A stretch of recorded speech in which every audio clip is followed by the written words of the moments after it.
बाबासाहेबांच्या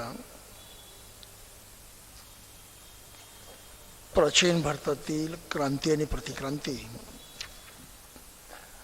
या ग्रंथाचा अभ्यास म्हणजे त्याचा परिचय घेऊन घेण्याचा प्रयत्न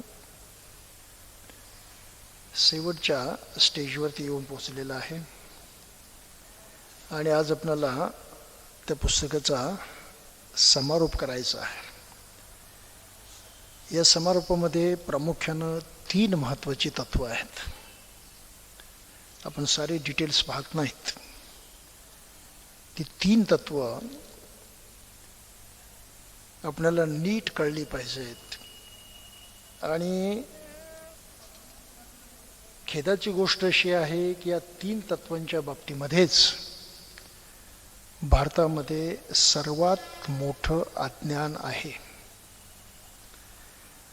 जातीय मानसिकतेनं हे अज्ञान टिकवलेलं आहे. आणि हे अज्ञान जोपर्यंत नष्ट होत नाही तोपर्यंत भारतामधला कुठलाही मनुष्य विज्ञानवादी होऊ शकत नाही. विज्ञान तो शिकेल, त्याचा लाभही घेईल, त्यामध्ये प्रावीण्यसुद्धा मिळवेल, परंतु त्याची वृत्ती जी आहे ती विज्ञानवादी होऊ शकत नाही. आणि हा जो महत्त्वाचा मुद्दा बाबासाहेबांनी मांडलेला आहे तो आपल्याला अतिशय बारकाईने लक्षात घेतला पाहिजे. तो मुद्दा आहे द प्रिन्सिपल ऑफ आयसोलेशन. माणसाला एकाकी पाडण्याचं तत्व, त्याचं एकाकीपणाची मनोवृत्ती जोपासण्याची एक पद्धती. म्हणून एकाकीपण हे जोपासलं जावं, तो माणसाच्या स्वभावाचा पक्का भाग बनावा, हा ब्राह्मणी वर्चस्वाचा सर्वात महत्त्वाचा मुद्दा होता. आणि त्यासाठी म्हणून जातीव्यवस्था निर्माण झालेली आहे. नाव धर्माचं दिलं गेलं, ईश्वरानं निर्माण केली असं सांगितलं जातं. तो धर्म ईश्वरानं सांगितला आहे असं माणसाच्या मनावरती बिंबवलेलं आहे. आणि जन्मल्याबरोबर माणसाला तो धर्म लाभतो असं सांगितलेलं आहे. ह्या केवळ सांगण्याच्या गोष्टी आहेत, नुसतं कथन आहे, नुसतं शब्द आहेत. परंतु या शब्दाचा माणसाच्या मनावरती सखोल परिणाम झाला आणि ते त्याच्या मनामध्ये घर करून बसले. याचं कारण काय आहे? धर्म. धर्माच्या नावानं ते सांगितलं. पण तो कुठलाही नियम असो, हे शेवटी माणसानं निर्माण केलेले आहेत. भारतासारख्या जातीव्यवस्था विचार जर केला तर माणसाला दुःख होईल, त्यांना त्रास होईल, त्यांचं जीवन मोठ्या कष्टाचं होईल. असं दयाळू, प्रेमळ, सर्वांचा पिता असणारा ईश्वर कसं काय करेल? ते शक्य नाही. पण तरीसुद्धा ही प्रश्न विचारण्याची, हा प्रश्न निर्माण करण्याची प्रवृत्ती माणसामध्ये मुळीच शिल्लक राहू नये म्हणून धर्माच्या नावानं त्याला जात लाभली, तो देवानं दिलेली आहे आणि त्याचं पालन करण्याचे त्याचं सुख आहे. अशा प्रवृत्तीमध्ये माणसाला गढून टाकला, वेढून टाकला. आणि म्हणून जात जी आहे ती जात नाही. याच्यामध्ये मुख्य प्रिन्सिपल आहे हे आयसोलेशनचं, एकाकीपणाचं. आता ब्राह्मणांनी काय केलं? एकाकीपणाचं हे तत्व असं माणसाच्या मनामध्ये पक्का रुजेल आणि त्याच्या साऱ्या जीवनाचं नियंत्रण, कंट्रोल त्या मानसिकतेकडे जाईल, असं काय केलं त्यांनी? त्याचं एकमात्र कारण आहे की ब्राह्मणी वर्चस्वाला कोणी चॅलेंज करू नये, विरोध करू नये. बाबासाहेबांच्याच भाषेमध्ये म्हटलेलं आहे,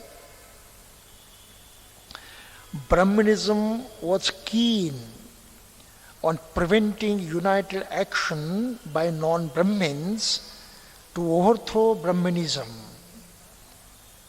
ब्राह्मणी वर्चस्वाला उधळून लावण्यासाठी जे नॉन ब्राह्मण आहेत, अब्राह्मण आहेत, त्यांनी एकोप्यानं प्रयत्न करू नयेत म्हणून ब्राह्मणांनी जाती व्यवस्थेमध्ये त्याचं विभाजन केलं. त्याची एकोप्याची शक्ती खंडित केली, तोडून टाकले. आणि काय म्हटलंय पुढे? And that is why Brahmanism brought about this segmentation of Indian society.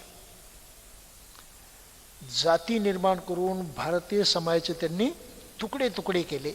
Segmentation, तुकडे तुकडे केले. प्रत्येक जात एक तुकडा आहे. मग तिथेच थांबलं नाही, त्या जातीच्याही पोटजाती करून त्या जातीमध्ये तुकडे केले. म्हणून एक जात सुद्धा आपापसामध्ये पोट जातीच्यामुळं एकोप्यानं राहू शकत नाही, वागू शकत नाही, एकमेकाच्या सुखदुःखामध्ये समरस होऊ शकत नाही.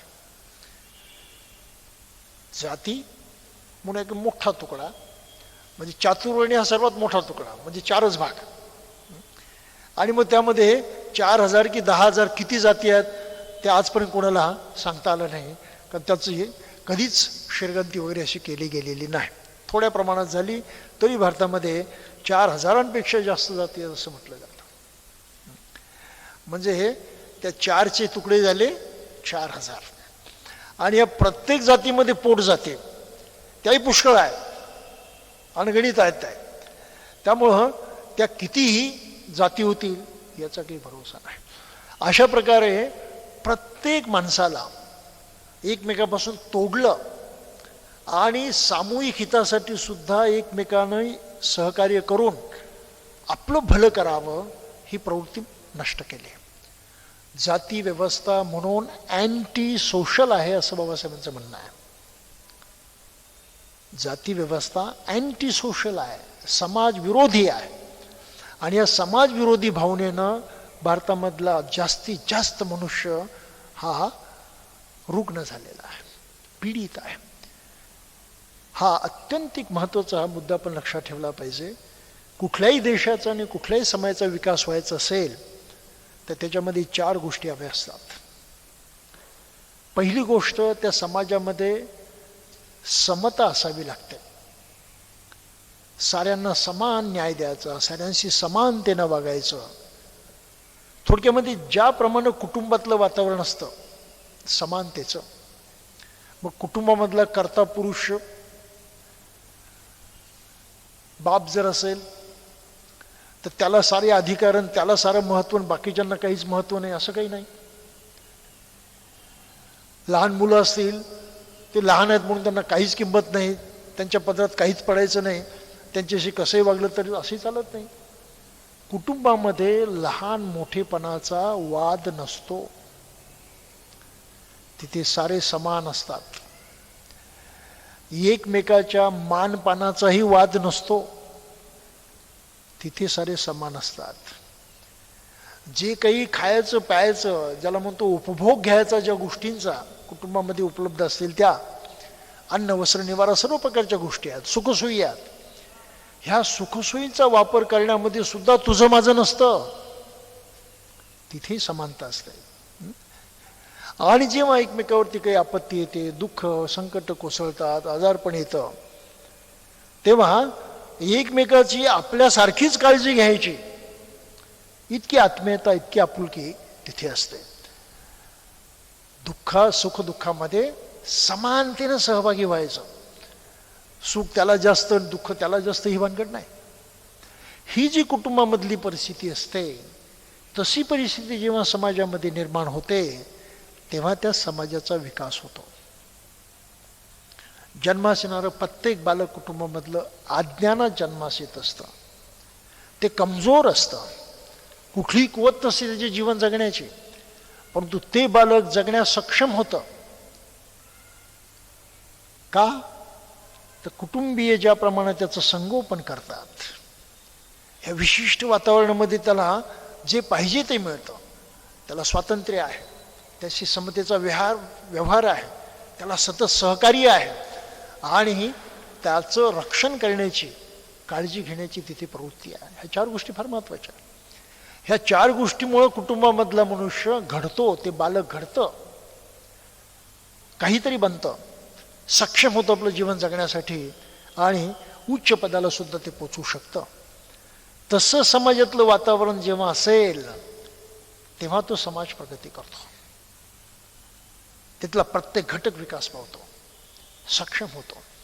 आणि ही जी अत्यंत सकारात्मक अशा प्रकारची प्रवृत्ती आहे मानवी समाजामध्ये, मानवी जीवनामध्ये, ती प्रवृत्ती ब्राह्मणीवादानं जातीभेद निर्माण करून तोडली. हा मुद्दा लक्षात घ्या. आणि माणसाला एकमेकाचं वैरी बनवलं. माझ्या जातीचा नाही ना, मग त्याबद्दल आपुलकी मनात निर्माण होतच नाही, आपले पण वाटतच नाही, त्याच्यासाठी काही करावं असं मनात येतच नाही, त्याचं दुःख बघून आपण त्याला सहकार्य करावं असं वाटतच नाही, आपला जो अतिरिक्त काही आहे आपण त्याला सहभागी करून घ्यावं असंही वाटत नाही, सहकार्य करणं तर फार दूर. ही जी नफरत निर्माण झालेली आहे, एक द्वेष वैरभाव निर्माण झालेला आहे, त्याचं मूळ जात आहे. म्हणजे ब्राह्मणांनी आपलं वर्चस्व कोणी चॅलेंज करू नये. आम्ही साक्षात पृथ्वीवरचे देव आहोत असं आम्हाला लोकांनी वागवलं पाहिजे. म्हणून त्यांनी सरळ म्हटलंय की भूदेवा हा, आम्ही भूदेव आहोत पृथ्वीवरचे. कुठे देव असेल ते असोत कुठेही, आम्हाला त्यांच्याशी घेणं देणं नाही. तुम्हाला काय त्यांच्या नादी लागायचं ते ना लागा, परंतु इथे पृथ्वीवरती आमच्याशिवाय तुम्हाला पर्याय नाही, आम्हीच देव आहोत इथले. ही ब्राह्मणांची गरोक्तीची भाषा आहे, उद्धटपणाची भाषा आहे. संस्कृतमध्ये तशा प्रकारचे एक सुभाषित आहे, म्हणजे देव प्रसन्न होतात कसे? त्यांची स्तुती केल्यानं, त्यांना काही अर्पण केल्यानं, त्याला म्हटलंय मंत्र म्हटल्यानं. मग यज्ञ करायचा आणि त्यामध्ये मंत्र म्हणायची ही पद्धत आहे. म्हणून यज्ञ करायलाच पाहिजे, त्याशिवाय तुम्हाला पर्याय नाही, नाही तर देव नाही प्रसन्न होणार. तो मंत्र म्हणायलाच पाहिजे, त्याशिवाय त्याला कळणार नाही. कारण देवाला म्हणे संस्कृतशिवाय दुसरी भाषा येत नाही. ही आणखी गंमत आहे. म्हणून मंत्राच्या सामर्थ्यामध्ये देवांशी संपर्क साधता येतो. हे मंत्र कोणाच्या हातात आहे? ब्राह्मणाच्या. म्हणून संस्कृतमध्ये ते सुभाषित आहे, म्हणजे एक श्लोक आहे, सर्वे देवा मंत्राधीनाः. सर्व देव मंत्रानं बांधलेले आहेत. मंत्र म्हटल्याशिवाय त्यांच्याजवळ पोचता येत नाही, मंत्राच्या अधीन आहेत. सर्वे देवा मंत्राधीनाः. ते मंत्र ब्राह्मणाधीनाः. ते मंत्र कोणाच्या हातात आहे? ब्राह्मणाच्या हातात आहे, तुमच्या हातामध्ये नाही. आणि म्हणून ब्राह्मणो भूतेवताः. म्हणून प्रत्यक्ष पृथ्वीवरचा देव कोण? ब्राह्मण. तुम्हाला त्याच्याजवळ पहिलं जायला पाहिजे, तो दुसरा देव राहायला दूर, त्याशिवाय तुम्हाला मार्ग नाही. त्यानं नाही मंत्र म्हटलं तर तुम्ही देवाजवळ पोचू शकत नाही, काही सांगू शकत नाही, की मागू शकत नाही, तुमचं सारं जीवन व्यर्थ. अशा प्रकारचा एक विलक्षण भ्रम या देशामध्ये पैदा झालेला आहे. म्हणून ब्राह्मण जन्मानं ब्राह्मण असल्यामुळं सारं धर्मकार्य त्याच्या हातामध्ये. दुसऱ्याला पुजारी होता येत नाही, पुरोहित होता येत नाही, धर्म शिकवता येत नाही. अशा प्रकारची हिंदू धर्माची ही सगळीकडून कोंडी झालेली आहे. हे लक्षात आलं आपल्याला? ब्राह्मण बनण्याचा अधिकार कोणालाच नाही, तो फक्त त्या ब्राह्मण जातीला. सारं वैभव कमावण्याचा आणि जगण्याचा अधिकार कोणालाच नाही, तो फक्त त्या ब्राह्मण जातीला. अशा तऱ्हेनं स्वतःला भूदेव म्हणून त्यांनी आपली स्वतःची स्थापना केली आणि बहुजन समाजानं आपल्या विरुद्ध बंड करू नये म्हणून त्यांना जातीमध्ये दडपून ठेवला. म्हणून आपल्याला महाराष्ट्राच्या आणि देशाच्या इतिहासात पाहायला मिळतं की ह्या जातीभेदाविरुद्ध प्रत्येक विचारशील, चिंतन मननशील, बुद्धिमान माणसानं विद्रोह केलेला आहे, बंड केलेला आहे. संतांनी बंड केलं, महापुरुषांनी बंड केलं, आणि तरी सुद्धा त्यांचं बंड यशस्वी झालं नाही. गंमत आहे मोठी. याच्यात आणखी एक तत्व जातं तर सांगायचं राहून गेलं ते मी सांगू इच्छितो की ब्राह्मणांना अशा त्यांना समाज वाटून टाकला आणि त्यांना एकोप्यानं काम करण्याची ही प्रवृत्ती त्यांची नष्ट केली, म्हणून ते सुरक्षित राहिले, त्यांच्याविरुद्ध कोणी बंड केलं नाही. आणि त्याचं आधिपत्य, कितीही अन्याय अत्याचार झाला, आज जवळजवळ प्रत्येक जातीचा अब्राह्मण मनुष्य ब्राह्मणाला शिव्या देतो. प्रत्येक जातीचा. ब्राह्मणाबद्दल कोणी चांगलं म्हणत नाही, तरी सुद्धा त्यांचं वर्चस्व संपत नाही. गोष्ट खरी आहे का? संपत नाही. मोठी गंमत आहे ना. यासाठी संपत नाही की या ब्राह्मणांना शिव्या देणारे लोक सुद्धा एकाकी पडलेले आहेत, जातीमध्ये वाटले गेलेले आहेत, आयसोलेशन झालंय त्यांचं. आणि त्यामुळे तिथे युनायटेड ॲक्शन नाही, एकोप्याचा प्रयत्न नाही, एकोप्यानं ते नाकारणं नाही. आणि त्यांचा अधिकारच तुम्ही नाकारत नाही तर त्यांचा अधिकार संपतच नाही. द्या काही शिव्या द्यायच्या असतील त्या, म्हणून ते बेफिकीर आहेत. तुम्ही किती शिव्या द्या, त्यांना काही त्याचं वाटत नाही. त्यांना पक्क माहीत आहे की आमच्या विरोधात काही घडत नाही.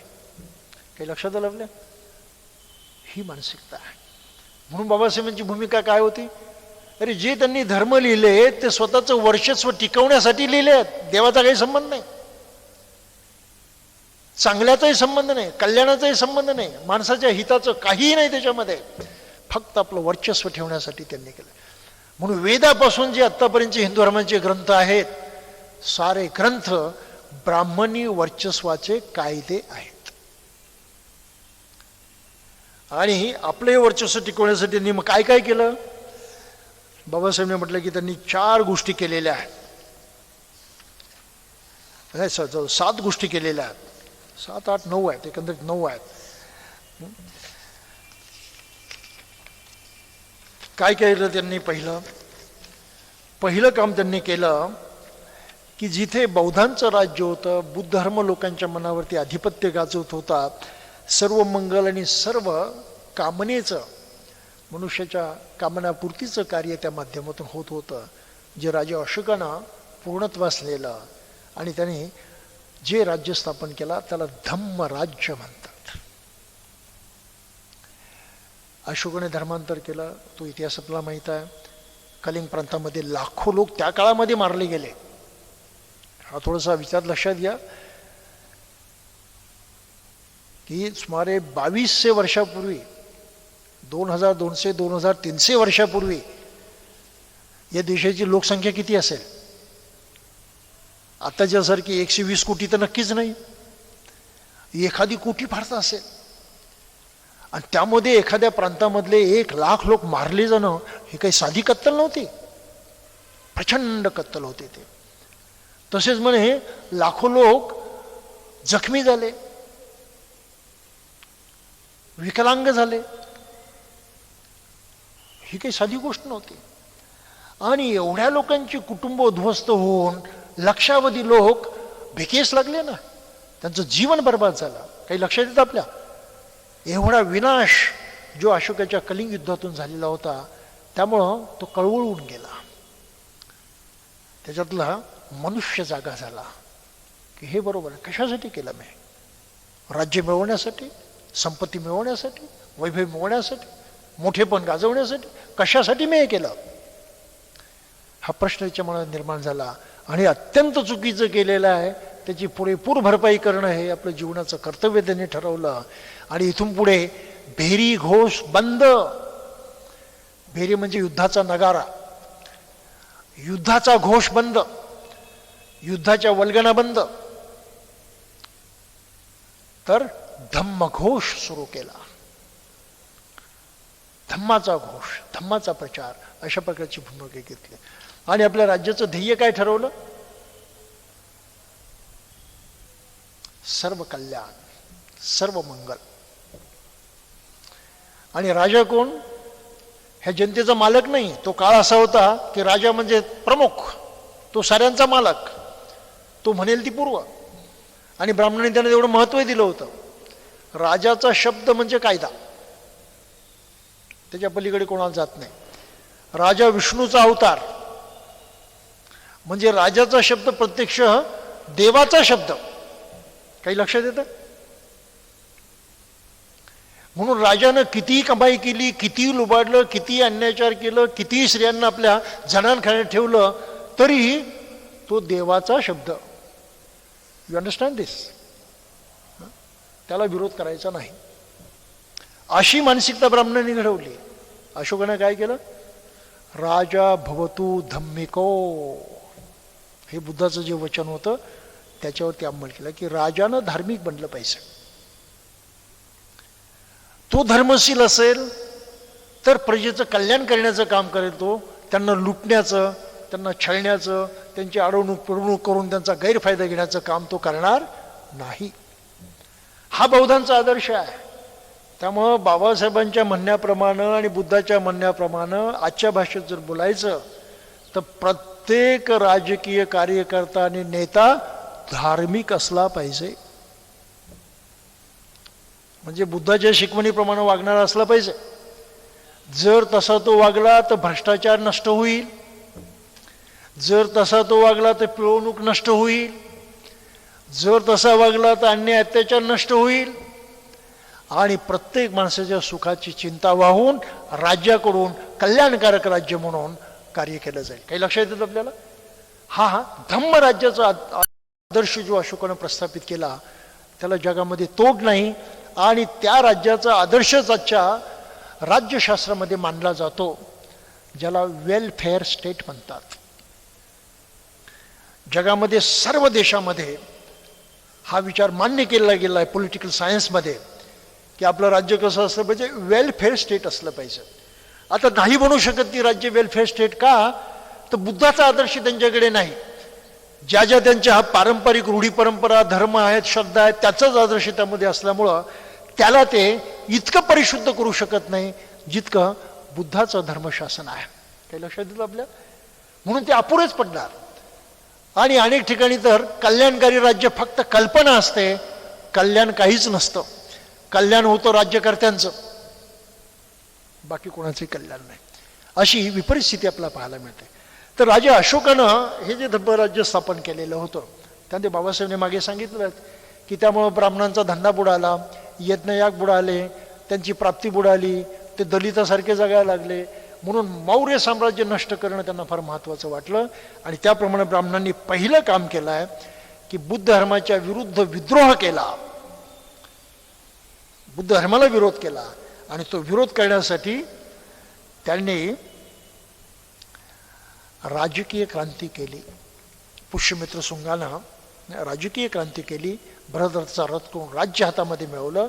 आणि ब्राह्मणांनी स्वतःकडे कोणते अधिकार घेतले की ब्राह्मण जगात सर्वश्रेष्ठ असल्यामुळं, देवाच्या मुखातून जन्मास आल्यामुळं राज्य करण्याचा त्याला अधिकार आहे आणि कुठल्या राजाचा खून करण्याचा सुद्धा त्याला अधिकार आहे, ते पाप नाही. हा अधिकार त्यांनी मनुस्मृतीच्या माध्यमातून आपल्याकडे मिळवला. तर मनुस्मृतीमध्ये असं स्पष्टपणे लिहिलं आहे. आणि मनूला त्यांनी धर्माचा सर्वेशाह करून टाकलं. म्हणून मनूची स्मृती, मनूचा कायदा हा सर्व धर्माचा कायदा. वेद, वेदांग, उपनिषद साऱ्यांचा कायदा कोणता? तर मनूनं सांगितलेला. अशा तऱ्हेनं मनूला त्यांनी सर्वसमावेशक महत्त्व दिलं आणि त्याच्या कायद्याला लोकांच्या वरती लादलं, सक्तीच्या बळावरती. तर ते आपण पाहणार आहोत. त्यांनी ब्राह्मणाला विशेष अधिकार मिळवले, ही चौथी गोष्ट केली. पाचवी गोष्ट, जातीभिन्न व्यवस्था निर्माण करून समाजात फाटाफूट निर्माण केली की ज्यांनी आम्हाला विरोध करू नये, पुढे आमचं वर्चस्व नष्ट करू नये, अशी व्यवस्था केली. त्यानंतर त्यांनी शूद्रांचं डिग्रेडेशन केलं, त्यांचं पतन केलं, बहुजनांचं पतन केलं. कसं केलं? पहिली गोष्ट, त्यांना विद्या नाकारली, त्याची अक्कल वाढू दिली नाही, त्याला पशुच्या पातळीवरती ठेवलं. हा त्याचा सर्वात मोठा अधपात ब्राह्मणाने घडवून आणलेला. अगदी गेल्या 100 वर्षापर्यंत परिस्थिती अशी होती, ब्रिटिशांचं राज्य जर इथे आलं नसतं तर कदाचित शिक्षणाचे दरवाजे उघडले नसते, पाश्चात्य संस्कृतीचा प्रभाव इथे पडला नसता, तर कदाचित देशामध्ये ज्या सुधारणा पाहतो आपण त्या होऊ शकल्या नसत्या. आजही जगामध्ये असे देश आहेत की त्यांच्या सांस्कृतिक मर्यादेमध्ये अडकून प्रगती करू शकत नाहीत. ही जगामधली परिस्थिती आहे. तो आपला विषय नाही म्हणून मी ती उदाहरणं देऊ इच्छित नाही, परंतु ह्या गोष्टी आपल्याला माहीत असल्या पाहिजे की या देशातल्या माणसाचं पतन, अधपतन कोणी केलेलं आहे? ब्राह्मणांनी केलेला आहे. त्याला विद्या नाकारली, त्याच्या विकासाचा मार्ग बंद केला, त्याला शिकण्याची कुठलीही सोय ठेवली नाही. मनुष्य म्हणून स्वतःला किंमत देण्याची सुद्धा मानसिकता त्याच्यामध्ये त्याने जिवंत ठेवली नाही. काय सांगितलं? त्यानं जातीलाच मानलं पाहिजे, जातीला धर्म मानला पाहिजे, आणि जात ही माझी योग्यता आहे, त्यासाठी देवाचे आभार मानले पाहिजेत, देवाला दोष देऊन चालणार नाही, अशी उलटी मानसिकता निर्माण केली. इतका अधपात ब्राह्मणांनी या बहुजन समाजाचा घडून आणलेला आहे. आणि बहुजन समाजाला आज ते कळत नाही. काही लक्षात येते आपलं? आज मराठासारखा वर्ग आरक्षण मागतो, अर्थ काय त्याचा?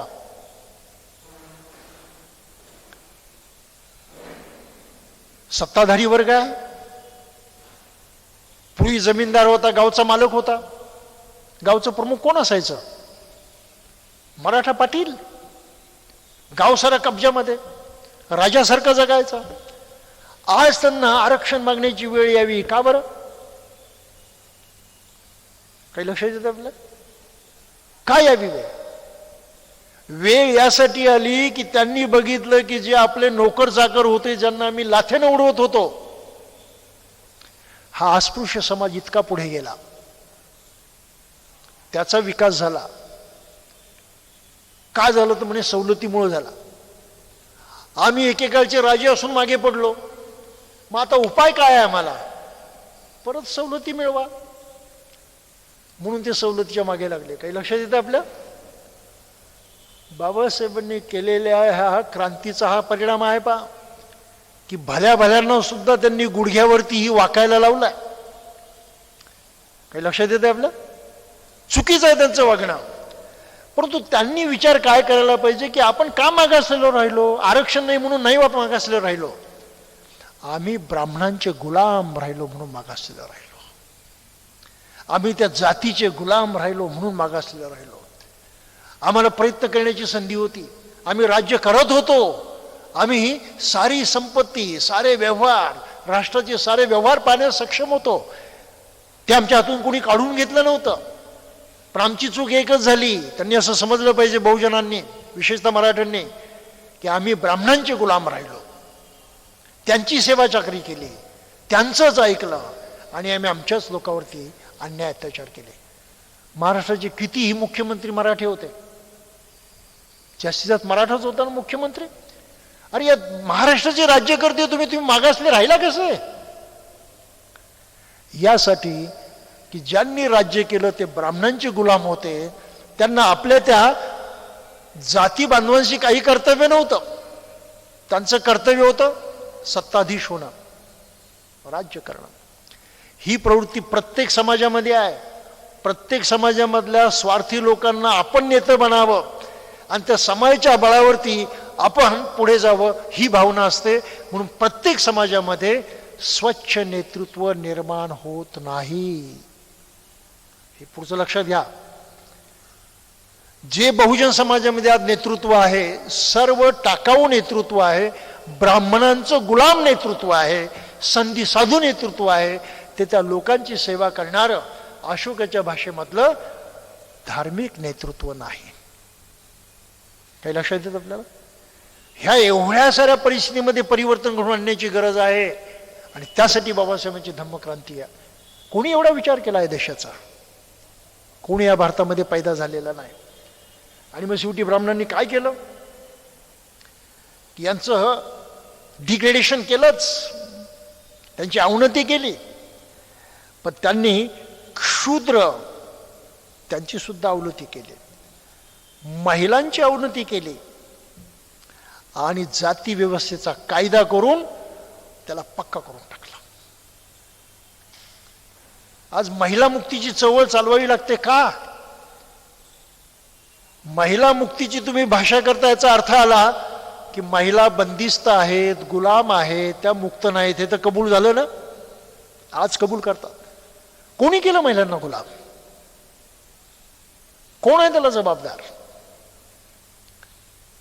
ब्राह्मणी धर्मानं केलं, आणि ब्राह्मणी धर्माला त्या महिला मानतात म्हणून त्या स्वतःवरती अन्याय करतात, स्वतःला न्याय देऊ शकत नाहीत.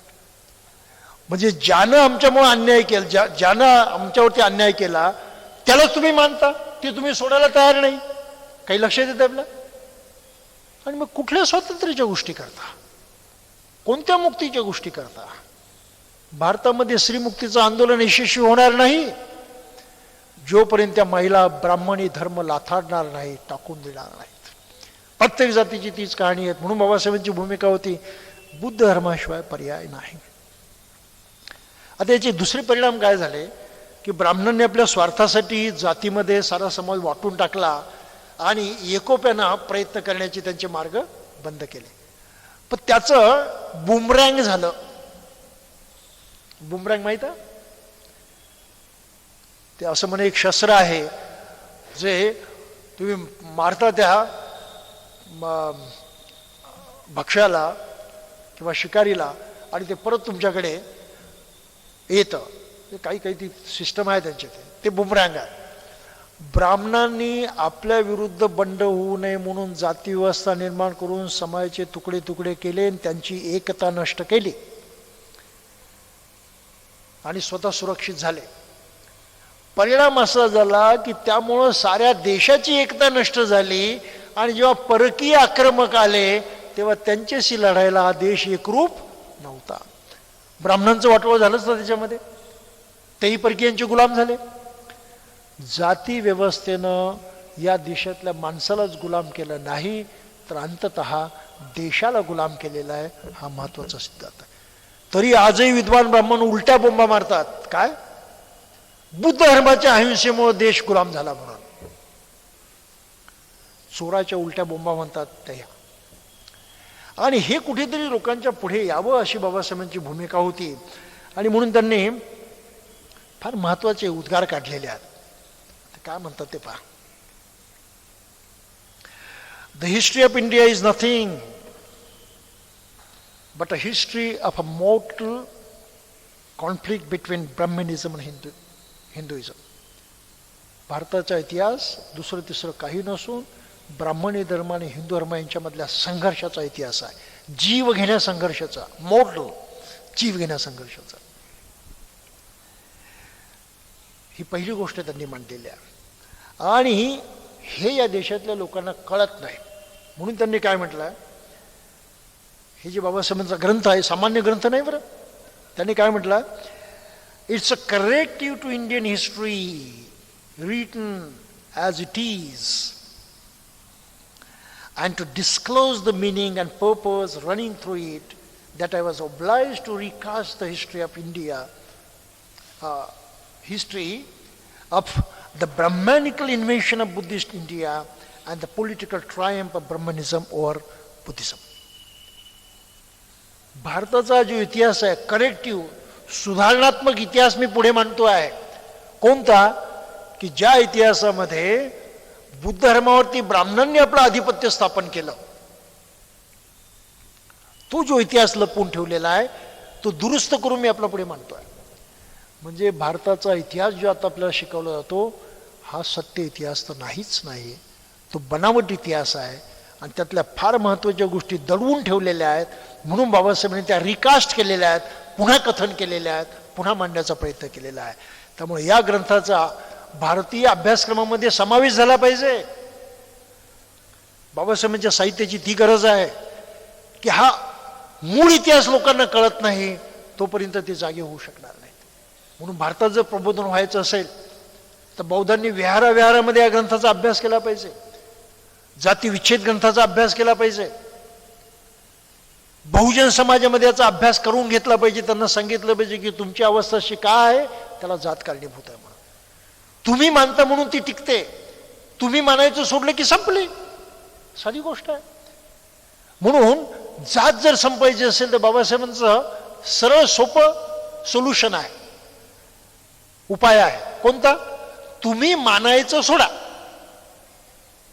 जात संपली. म्हणून बौद्धांनी काय केलं पाहिजे, नीट बौद्ध बनलं पाहिजे. जातीचं काहीच मानता कामा नये आणि जातीचं काही धरून ठेवता कामा नये. मग बौद्ध काय मानतात आणि काय धरून ठेवतात जातीचं? सर्व काही. हल्ली तर देवदेवताही मानतात. पण मुख्य म्हणजे जातीचं नाव त्यांनी धरून ठेवलेलं आहे, नाव सोडायला तयार नाही, लेबल काढायला तयार नाही. आणि त्यामुळं पाहणारा प्रत्येक जण तुमच्याकडे त्या नजरेनेच पाहतो, त्याला बौद्ध हे नाव दिसतच नाही, तो म्हणतो महाराज आहे म्हणून. आहे ना गंमत? किती वाईट आडनाव आहे तरी आम्ही धरून ठेवलेली आहेत. ही अगतिकता आहे जातीय मानसिकतेची, आणि ती मानसिकता तोडणं फार गरजेचं आहे. आजही बौद्ध लोक स्वतःला दलित म्हणतात की नाही? दलित शब्द कुठून आला? अगोदर बाबासाहेबांच्या काळामध्ये अस्पृश्य शब्द प्रचलित होता, अनटचेबल. इंग्रजांनी अशा मागासवर्गीय जातींची यादी केली की अनटचेबल ह्या प्रकारामध्ये मोडणारे कोणकोणत्या जाती आहेत, त्याला म्हटलं शेड्यूल्ड, एक लिस्ट तयार केली. आणि त्यामध्ये मग ज्या जाती अस्पृश्य म्हणून गणल्या जातात त्यांना म्हणायला लागले शेड्यूल्ड कास्ट. भटक्या विमुक्ती होतं त्यांना म्हटलं नोमॅडिक ट्राईब्स वगैरे वगैरे. मग अस्पृश्य शब्दाला, अनटचेबल शब्दाला शब्द कोणता आला पुढे? Schedule caste, schedule tribes, nomadic tribes वगैरे. पर्टिक्युलर जात काहीतरी लिहायची गरज राहिली नाही. लक्षात आलं? ब्राह्मणाला ते मान्य नाही, कबूल नाही. आणि त्यांचं शासनामध्ये वर्चस्व असल्यामुळं अगदी IAS अधिकाऱ्यापासून सगळीकडे त्यांचा कडवा विरोध असल्यामुळं त्यांनी काय केलं की यांना मुळात वर येऊच द्यायचं नाही, त्याच मानसिकतेमध्ये ठेवायचं. मग आता हे शब्द चुकले ना, गांधींचा वापर करून त्यांनी हरिजन शब्द पुढे आणला. म्हणजे दाखवली दया एकीकडे, पहा आम्ही किती उदारमतवादी, आम्ही त्यांना हरिजन समजतो, प्रत्यक्ष ईश्वराची लेकरं समजतो. मग प्रश्न असा निर्माण होतो, बाकीची लेकरं काय शैतानाची आहेत का? जर हरिजन हे ईश्वराची लेकरं, तर हरिजन नसणारे सारे ब्राह्मण काही शैतानाची लेकरं आहेत का? पण नाही, लोकांचा बुद्धिभेद करण्याचा धंदा पक्का. आणि त्या शब्दाला बाबासाहेबांनी त्या काळात विरोध केला. अजिबात म्हणायचं नाही मला हरिजन, शेड्यूल कास्टच म्हणा, अस्पृश्यच म्हणा. जी असलीत आहे ती अशी शुगर कोटिंग करून सांगायची नाही, फसगत करायची नाही. म्हणून त्या काळात बाबासाहेबांनी विरोध केला. त्या विरोधामुळं काही लोक स्वतःला हरिजन म्हणवायला लागले, काहींनीही त्याचा विरोध केला. पुढे धर्मदीक्षा झाल्यानंतर बाबासाहेबांनी काय म्हटलं की आता माझा त्या साऱ्याशी संबंध तुटला, मी आता दलित नाही, अस्पृश्य नाही, कोणीच नाही, मी एक स्वतंत्र मनुष्य आहे. म्हणून मी शेड्यूल कास्ट फेडरेशनचा मेंबरही राहणार नाही, कारण शेड्यूल कास्ट त्या जातींचं ते फेडरेशन आहे, मी त्या जातीचा नाही, म्हणून मी त्याच्यामध्ये राहणार नाही. मी एक स्वतंत्र भारतीय म्हणून जे देशामध्ये जगेल, स्वतंत्रपणे इलेक्शन लढवेल, बहुजनांनी मतं दिली पाहिजे ही माझी योग्यता आहे, त्याप्रमाणे मी वागेल, पण मी जातीचं लेबल चालवणार नाही.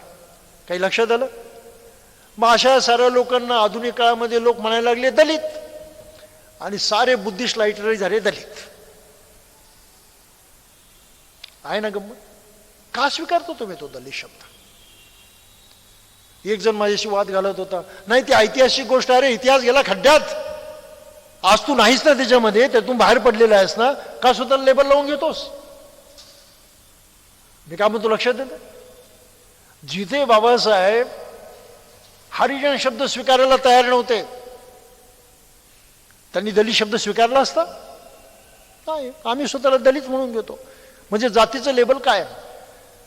म्हणून आरक्षण देताना सुद्धा ब्राह्मणांनी जातीचंच लेबल वापरण्याचा प्रयत्न चालवलेला आहे. 30-35 वर्षापासून मी स्वतः सांगत आलेलो आहे माझ्या भाषणामधून की कुठल्याही सरकारी फॉर्मवरती जात लिहिली जाऊ नये. मग म्हणे सवलती कशा द्यायच्या? सोपं उपाय म्हटलं त्याला,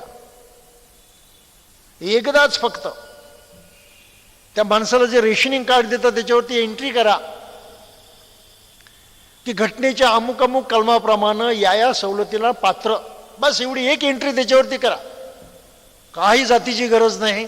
पुढे जितके वर्ष सवलती राहतील तितकी त्या कुटुंबाच्या त्या रेशनिंग कार्डवरती एंट्री असल्यामुळं त्याला त्या सवलती मिळतील. त्यांना आपलं नाव बदलो, त्यांना आपला धर्म बदलो, त्यांना आपलं काही करो, त्याचा काही अडचण निर्माण होणार नाही. हे बरोबर आहे की चूक आहे? आधार कार्डवरती करता येणे शक्य आहे की नाही? पण तरी या देशाची नियत अशी आहे की जाती टिकल्या पाहिजेत. म्हणून आरक्षणाचा सुद्धा गैरफायदा घेऊन जाती टिकवण्यासाठी त्याचा वापर केला जातोय. हे इथलं दुष्ट ब्राह्मणी चक्र, ही गोष्ट पण लक्षात घ्या. मी काय बोलतो काही लक्षात येतं आपल्या? Try to understand. मग याच्यामधून उपाय काय? त्यांचे सारे प्रयत्न विफल व्हायचे असतील तर एकच उपाय आहे, आपण 100% बौद्ध बनलं पाहिजे. दुसरा उपाय नाही त्याच्यामध्ये. त्यांचं म्हणणं आहे की तुमची मानसिकता बदलता कामा नये. जात का टिकावी तर मानसिकता बदलू नये म्हणून. म्हणजे मुख्य मुद्दा आहे मानसिकतेचा. मग त्याच्यावरती मुख्य परिणाम काय आहे? मानसिकता बदलण्याचाच. म्हणून रेकॉर्डवरती मी जरी हरिजन असलो किंवा त्या विशिष्ट मागासवर्गीय जातीचा असलो तरी माझी मेंटॅलिटी मी ठेवणार नाही. एवढं एक परिवर्तन जरी झालं तरी या देशामध्ये क्रांती झाल्याशिवाय राहत नाही. Do you get the point? याला हा शिवाजी महाराजांचा गनिमी कावा म्हणतात. नाही कळलं? गनिमी कावा करा, परंतु त्या मानसिकतेमध्ये राहू नका.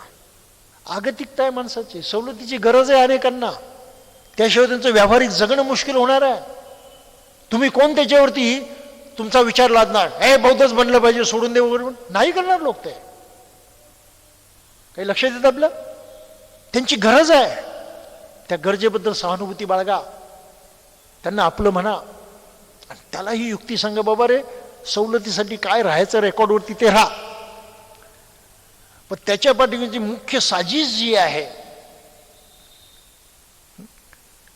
मुख्य त्याच्या पाठीमागची जी युक्ती आहे की त्या जातीय मानसिकतेतून तुला बाहेर पडू द्यायचं नाही, तोही तू नष्ट कर.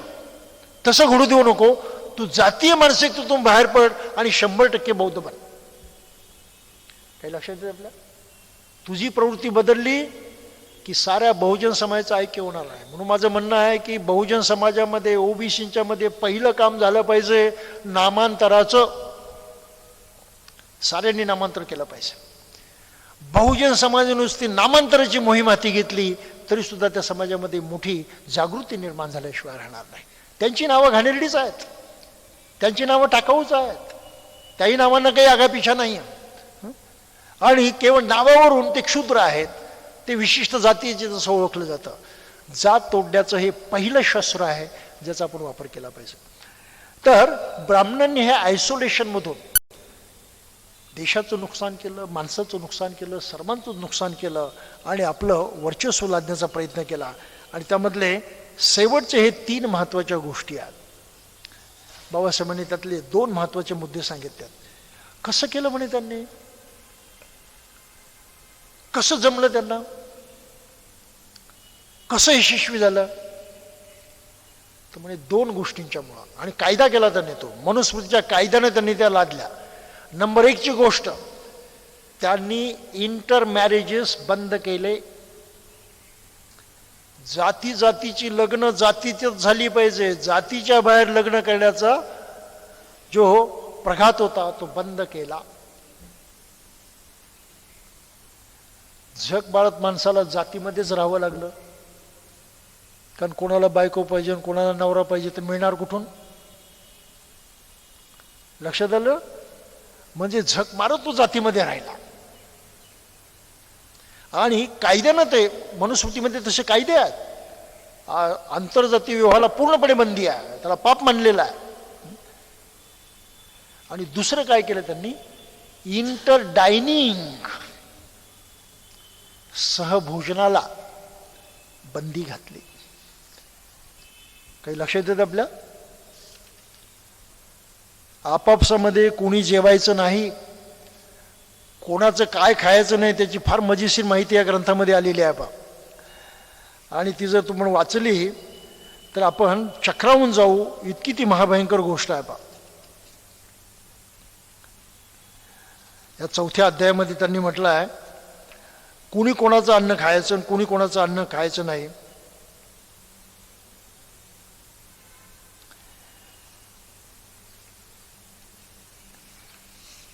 आणि ह्या आपापसामध्ये खानपान ज्याला आपण म्हणतो त्या माध्यमातून जेव्हा बंधन घातलं गेलं तेव्हा माणसाचं जगणं जे आहे ते मुश्किल होऊन बसलं पा. खानपान ही माणसाच्या जीवनातली एक अत्यंतिक महत्त्वाची गोष्ट आहे. त्यामुळं समाज जोडला जातो, एकमेकाच्या जवळ वावरतो, एकमेकाच्या सुखदुःखामध्ये सहभागी होण्या इतकं जवळीक त्याच्यामध्ये निर्माण होते. म्हणून खानपान जे आहे हा मनुष्य जीवनातला एक अत्यंतिक महत्त्वाचा भाग मानला जातो. आणि त्याच्यावरती बंदी घालून ब्राह्मणांनी सगळीकडून माणसाची कोंडी केली आणि त्याला एकमेकापासून तोडलं. त्यांनी काय बंदी घातली आहे ती थोडीशी एक दोन उतारे पाहायला काही हरकत नाही आपल्याला. आणि मोठे मजेशीर रूपात उतारे आहेत पहा. उदाहरणार्थ एक पहिली गाथा आहे अध्याय 4 मध्ये. अध्याय 4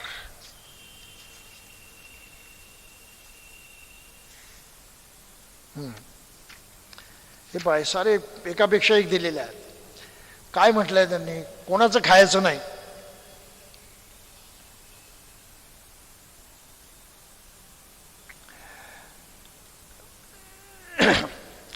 क्षुब्ध क्रोधी रोग्यांचं अन्न कधी खायचं नाही. ज्या अन्नात केश आणि किडे पडलेले असतात ते अन्न खायचं नाही. ते समजण्यासारखं आहे, आरोग्याच्या दृष्टीने योग्य आहे. ज्यांनी भ्रूणहत्या केलेली आहे त्यांच्या घरचं अन्न खायचं नाही. जी स्त्री रजस्वला आहे म्हणजे महिन्याची पाळी जिला आलेली आहे तिचं अन्न खायचं नाही. आणि आपल्या देशामध्ये 50-60 वर्षापर्यंत पूर्वीपर्यंत ह्या प्रथा होत्या की ऋतुमती झालेल्या स्त्रियेचं अन्न खात नव्हते, तिला वेगळं ठेवत होते. तिचं पात्र वेगळं असायचं, तिचं सारं वेगळं असायचं, तिच्या हातचं काही खात नव्हते. इतकंच नाही, तिला स्पर्शसुद्धा करत होते. घराघरात ती प्रथा पाळली जायची. आता त्या पूर्णपणे बंद झालेल्या आहेत. म्हणजे इतकं स्त्रियांना नीच मानलेलं होतं. त्यानंतर म्हटलं आहे चोर, गानार म्हणजे गवई, बढई आणि व्याज देणारे काय सावकार यांचं अन्न खायचं नाही.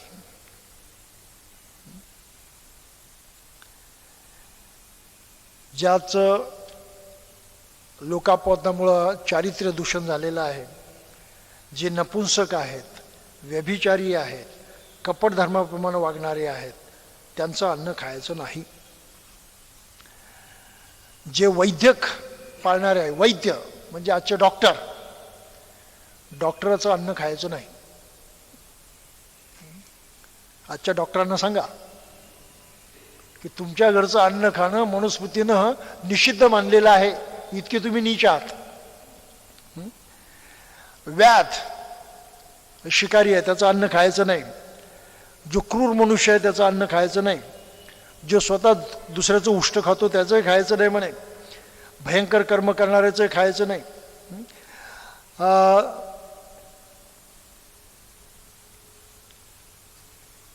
लोहार त्याचं अन्न खायचं नाही. निषाद त्याचं अन्न खायचं नाही. रंगोपजीवी म्हणजे चित्रकार आणि रंगारी त्याचं अन्न खायचं नाही. सोनाराचं अन्न खायचं नाही. बांसवाला जो आहे त्याचं अन्न खायचं नाही. हथियार बेचणेवाला आहे त्याचं अन्न खायचं नाही. जो शिकारी कुत्रे पाळतो त्यांचं अन्न खायचं नाही. जो मद्य विकतो, दारूची दुकानं चालवतो त्याचं अन्न खायचं नाही. धोव्याचं अन्न खायचं नाही. पुन्हा रंगाऱ्याचं अन्न खायचं नाही. निर्दय असेल त्याचं अन्न खायचं नाही. राजाचं सुद्धा अन्न खायचं नाही. शूद्राचं तर नाहीच नाही. सुनार का अन्न आयु को और चमार का अन्न यश को नष्ट करताय. मग तुम्ही सोनाराच्या घरचं खाल्लं तर तुमचं आयुष्य कमी झालं, आणि चांभाराच्या घरचं खाल्लं की तुमचं यश गेलं. गणिकाच्या घरचं अंग खायचं नाही. धोबी का अन्न बल को नष्ट करता है. धोब्याच्या घरचं जर खाल्लं तर तुमची शक्ती कमी होते. गणों का और गणिकाओं का अन्न स्वर्गादी लोगों से वंचित करता है. ज्या वेशा गणिका वगैरे ज्या आहेत त्यांचं अन्न जर घातलं तर तुमचा स्वर्ग प्रवेश गेला, तो काही तुम्हाला मिळत नाही. चिकित्सक का अन्न जखमेमध्ये पू होतो ना, म्हणजे डॉक्टरच्या घरचं अन्न जखमेच्या पुवासारखं असतं म्हणे. पीप ज्याला म्हणतो, पू. इतक्या गलिच्छ गोष्टी माणसाच्या मनात भरलेल्या आहेत. जो व्याजाचा धंदा करतो त्याचं अन्न म्हणे विष्ठेसारखं असतं, आणि जो शस्त्र विकतो त्याचं अन्न मळासारखं असतं म्हणे. अशा प्रकारे कोणाचं अन्न कसं खायचं नाही अशा गोष्टींचे कायदे करून ब्राह्मणांनी माणसाच्या भावना बदलल्या आणि त्या त्या व्यक्तीबद्दल एक तिरस्कार निर्माण केला, आणि खानपानाच्या माध्यमातून जो समाज एकत्रित येण्याची प्रक्रिया आहे नॅचरल, ती नष्ट करून टाकली. को समज में आया? इथे रामाच्या गोष्टी सांगितलं तर शबरीची उष्टी बोरं खाल्ली म्हणून, आणि तोच डमडम सगळीकडे वाजवला जातो लोकांना मूर्ख बनवण्यासाठी. पण याचं काय, या कायद्याचं काही लक्षात येतं आपल्या? अशा तऱ्हेनं माणसाला माणसापासून तोडलेलं आहे. आता असं हे काही आजच्या काळात चालत नाही म्हणून अनेकांना वाटतं नाही अभि पुराने दिन नाही रे. अरे कसे नाही राहिले बाबा, आहे ना ती मानसिकता. म्हणून कोणाच्या स्वयंपाकघरात जायला तुम्हाला परवानगी नसते, ब्राह्मणाच्या स्वयंपाकघरात तो जाऊ शकत नाही. मज्जा, यू कॅनॉट एंटर. विशेषतः उत्तरेकडे गेला तर मोठं कठीण होऊन बसतं. तिथे त्यांचं स्वयंपाकघर म्हणजे त्याला चौका म्हणतात, चौक्यामध्ये तुम्हाला परवानगी नाही जाण्याची. आजही अनेक लोक खाण्यापिण्याच्या बाबतीमध्ये असे सावध आहेत, जाती व्यवस्था पाळतात. म्हणजे तो दुरावा आहे ना, अलगपणा आहे, आयसोलेशन. हे तत्व बाबासाहेबांनी पुढे मांडलेलं आहे. तर आयसोलेशन पक्क करण्यासाठी माणसाच्या मानसिकतेमध्ये त्यांनी प्रवेश केला आणि ती मानसिकता बिघडवून टाकली. त्यामुळं मनुष्य, बहुजन समाजाचा मनुष्य आज एकत्रित यायला तयार नाही. खेड्यामध्ये आजही काही ठिकाणी लोक म्हणतात दलितांचं आम्ही खात नाही म्हणून. परवा टाइम्सला बातमी होती, कर्नाटकमधल्या एका गावामध्ये म्हणजे न्हाव्याने बहिष्कार टाकला दलितांचे केस कापण्यावरती. का तर त्यांना त्या गावातल्या सवर्ण लोकांनी सांगितले की दलितांचे केस तुम्ही जर कापले तर आम्ही तुमचा धंदा बंद पाडू म्हणून. टाइम्समध्ये आलेली गोष्ट आहे. म्हणजे या मानसिकतेमध्ये आजही या देशातला मनुष्य किती रुतलेला आहे तो पहा. म्हणून प्रत्येक मनुष्य जातीला मानणारा, जातीचा धर्म मानणारा अँटी सोशल आहे. Do you understand? Anti social आहे. आणि अँटी सोशलिझम जर नष्ट व्हायचं असेल तर तो आपल्याला पूर्णपणे दूर केला पाहिजे. स्त्रियांच्याबद्दल असेच सारे कायदे आहेत. प्रत्येक कायदा स्त्रीला अन्याय करणार आहे. इथपर्यंत म्हटलं आहे की नवरा कसाही असो, जुगारी असो, दारुडे असो, दुर्बल असो, नपुंसक असो, तरी त्याच्याच बरोबर संसार करायचा आणि जन्मोजन्मी हाच लाभो म्हणून वडाची पूजा करायची. हुंडा कुठून आला?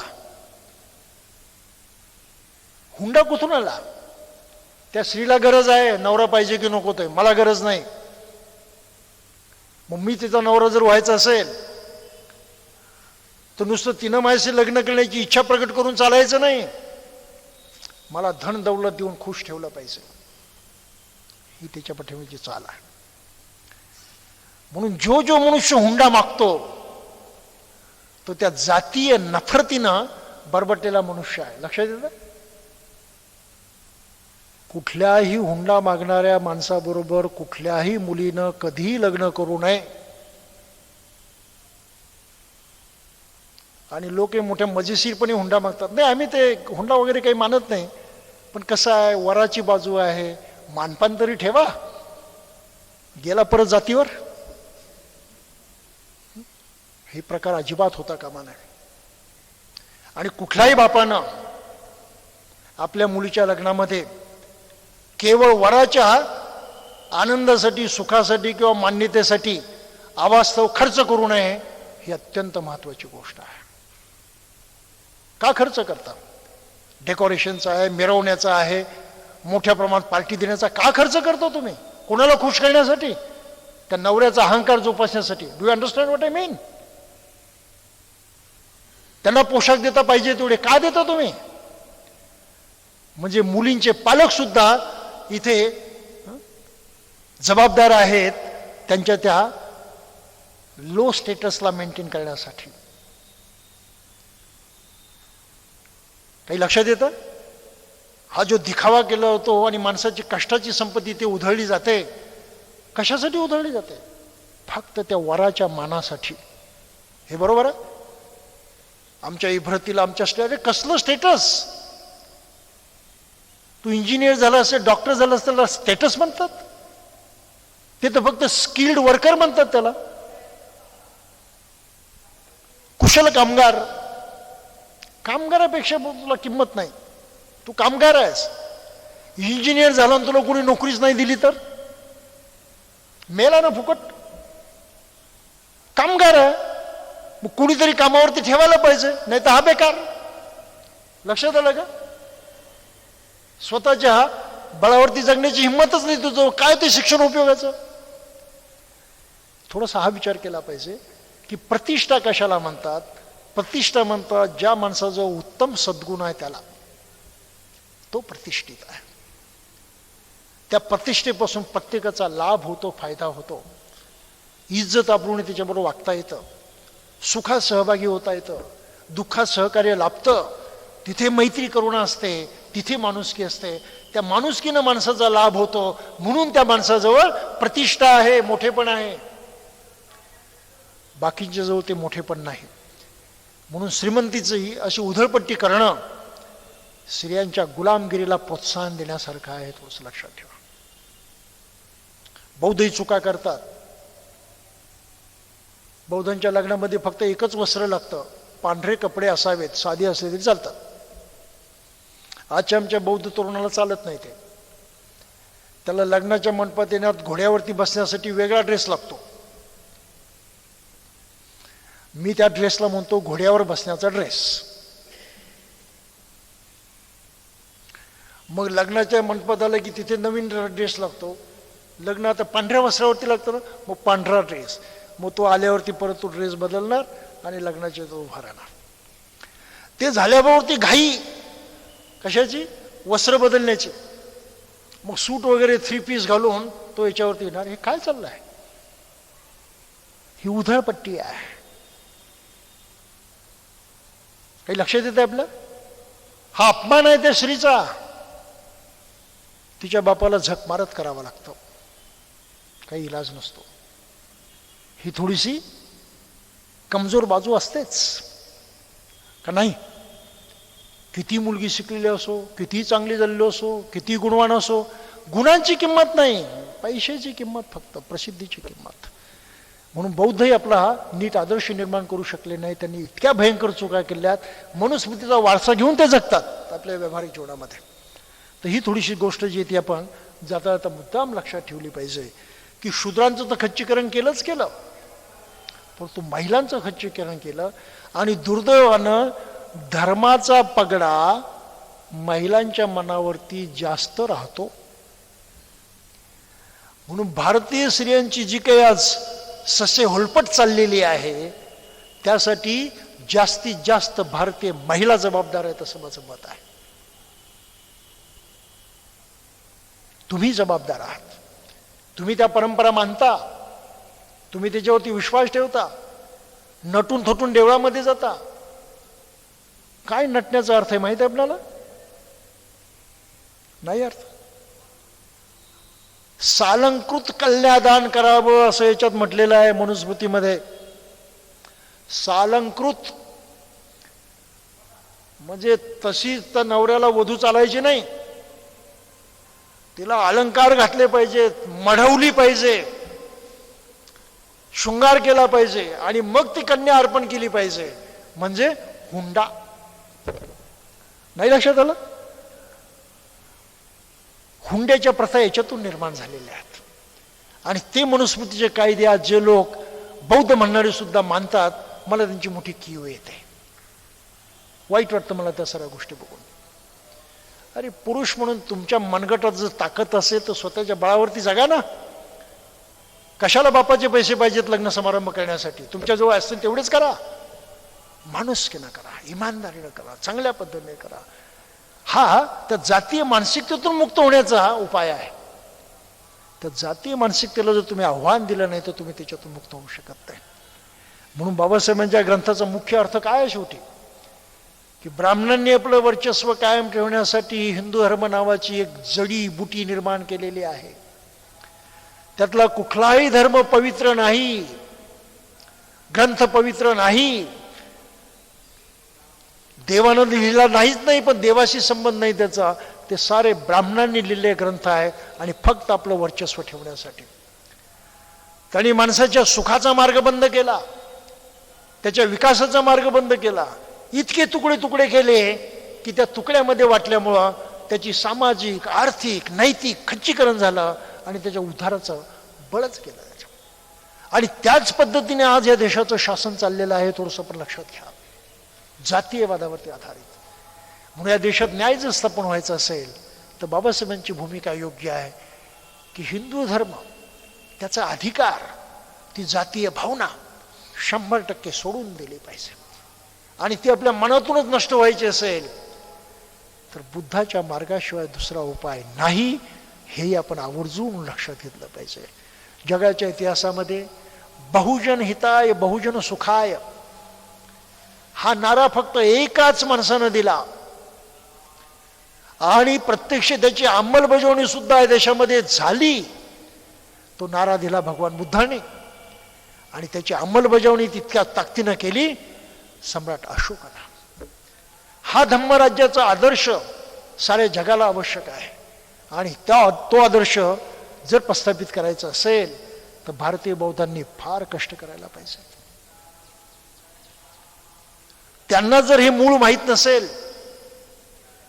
त्यांचा हा खरा इतिहास त्यांना माहीत नसेल तर ते क्रांती घडवू शकणार नाहीत. ही महत्वाची गोष्ट आहे. म्हणून प्रत्येक घराघरामध्ये या ग्रंथाचा अभ्यास झाला पाहिजे. अनायलेशन ऑफ कास्ट, जातीविच्छेद प्रत्येक घरात शिकवलं गेलं पाहिजे.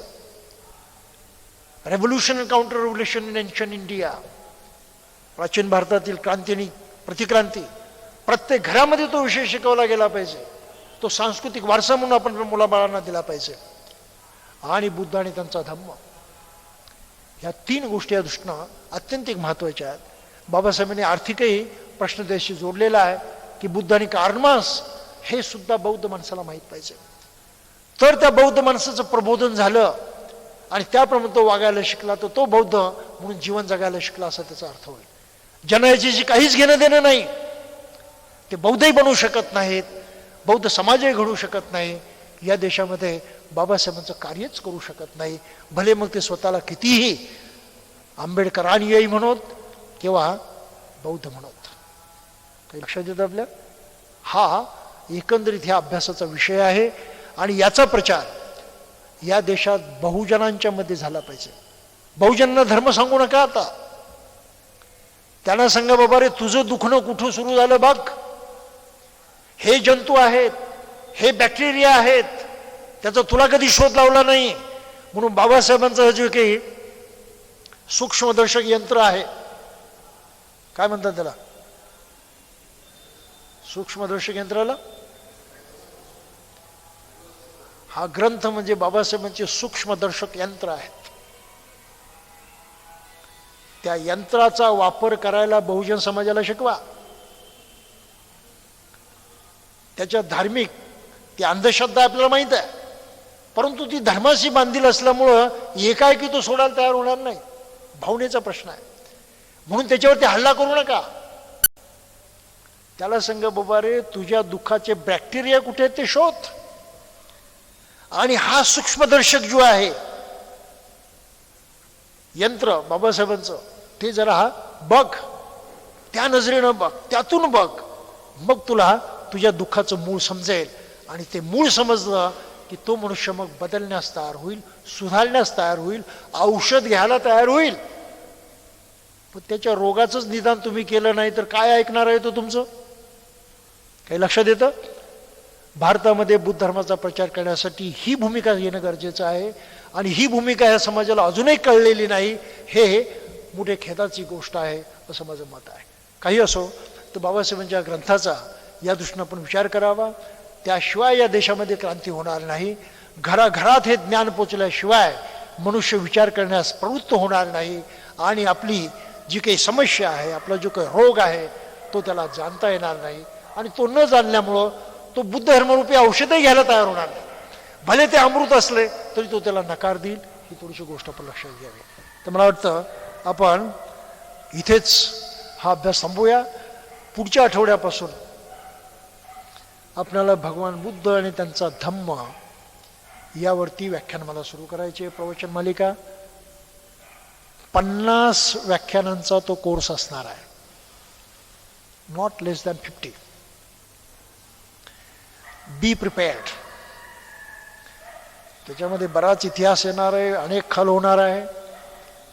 आणि आधुनिक काळामध्ये बाबासाहेबांनी बुद्ध धर्माचं पुनरुज्जीवन करण्यासाठी कोणती भूमिका घेतली, ती भूमिका त्यातून प्रकट होणार आहे. आणि हीच भूमिका या विज्ञान युगामध्ये कशी योग्य आहे हे त्यातून स्पष्ट होणार आहे. आणि त्यामधून बौद्ध बनण्याचा आणि बुद्ध धर्मावरती विलक्षण श्रद्धा वाढण्याचा आपला मार्ग मोकळा होणार आहे. तर त्या पद्धतीने त्याचा लाभ घ्यावा अशी मी आपल्याला विनंती करतो. आणि आत्ताचा अभ्यासक्रम आपण इथेच थांबूया. जय भीम.